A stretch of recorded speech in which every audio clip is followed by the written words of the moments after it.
طلباتك يوم الجمعة قدامك فرصة جمعة دي تشتري المنتج المصري واعمل حاجة لبلدك. اشتري المصري يوم الجمعة 16/12/2011. احنا عاملينه قصير وصغير ليه؟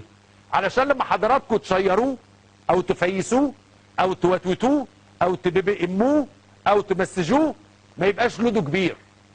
فهيبقى موجود دلوقتي او هو موجود دلوقتي فعلا على السايت بتاعنا. ممكن تاخد الفيديو ده وتبعته لاي حد. مختصر مفيد.